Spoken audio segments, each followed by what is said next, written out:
The next leg begins with a very simple clue. Remember that the pit stop is located in Songway Village. Well, teams have to find the Songway Museum. You would think that something with such a name would be inside of the village. And you would be correct. Why most of the teams decide to drive hours outside the village is beyond me. Lenny and Karen suddenly poof into existence. No, seriously, they were barely shown in the first episode. Apparently their cameraman had gotten sick and couldn't do his job. Anyway, they're here now. And getting lost. Pat and Brenda are among those who can't work out that Songway means Songway and decide to go for this leg's fast forward.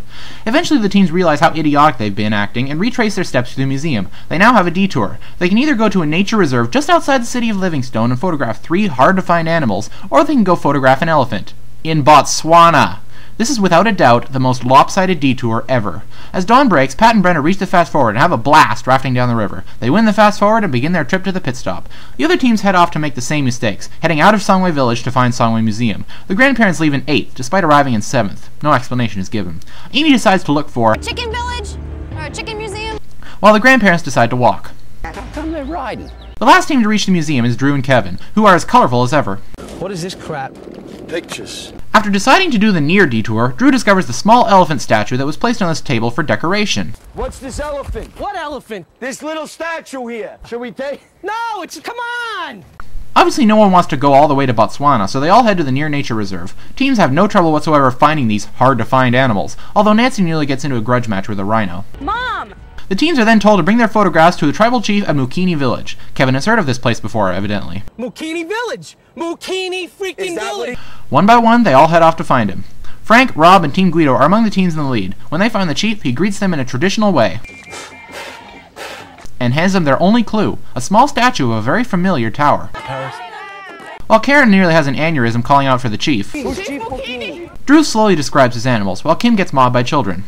Eventually, all the teams return to the Johannesburg airport and begin to find flights to Paris in the country of France. This is easier said than done. Pat and Brenda, who had the fast forward, aren't even on the first flight. Kim and Leslie get to a counter while Paul and Amy wait in line. Kim acts like a bitch. I'm looking for 4, and she's not with me. And this upsets Amy.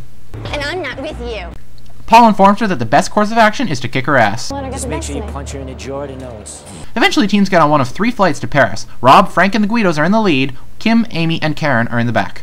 The leaders make their way to the Eiffel Tower, where they discover a roadblock, the first one to actually air on television. This roadblock makes more sense. The chosen team member has to climb to the 2nd floor, no elevators, and use the telescopes to find the pit stop. For the lead teams, this is no problem. However, Kevin finds climbing the stairs a little difficult. Meanwhile, the final flight has arrived. Paul and Amy are the first in line for taxis. Kim and Leslie are right behind them. When a taxi shows up, Paul and Amy hop in, but Kim and Leslie decide to try to talk the taxi driver into taking them instead. Despite the fact that there's a line and Paul and Amy are clearly in their right to be in the taxi, the driver agrees and forces Paul and Amy to leave. Amy quite rightly informs Leslie that You're a fat bitch! They quickly find another taxi, but Amy is in shambles. Paul decides he's had enough and suggests that they quit. This brings Amy back to reality. They actually end up beating Kim and Leslie to the tower. However, Paul has trouble doing the roadblock and proceeds to throw a hissy fit, threatening to quit. Meanwhile, Dave and Margareta walk right past the roadblock clue and both take the elevator to the top. Paul tells them what he's trying to do, and Dave happens to spot the pit stop. They rush off to the pit stop, unaware that they've done the roadblock wrong. Or at all. Lenny decides to do the roadblock, but like Paul, he cannot see anything. He decides the best course of action is to run back to the bottom and inform Karen that he can't find anything. Smooth.